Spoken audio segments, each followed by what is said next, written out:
do have one more question regarding Mrs. Chiong. Sure. Have you heard from her since the movie has premiered? Yeah, absolutely.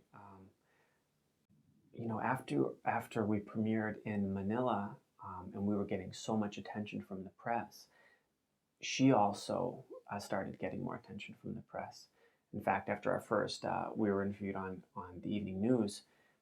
Someone from her family called up that same news station and said, "Hey, what about us?"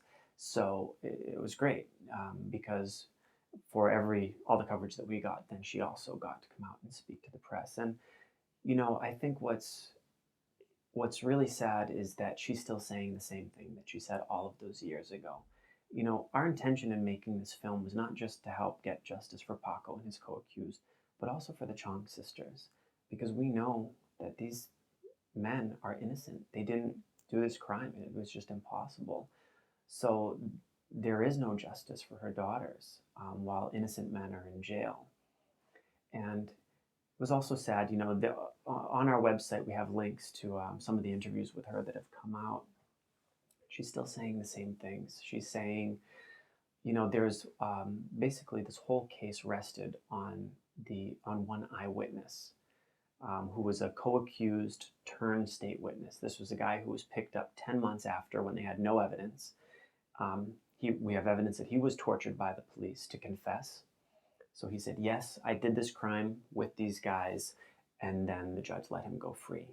Well, there are photographs of Mrs. Chiong giving him gifts, and there are all kinds of stories that come out. And in fact, in an interview that we have with her, she jokes with how he comes and visits her and how she gives him money.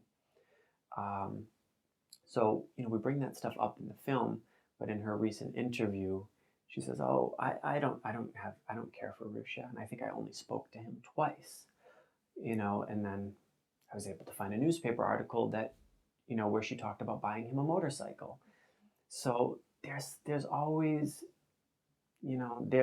I'm just sad that there's still so many lies that are clouding this whole case.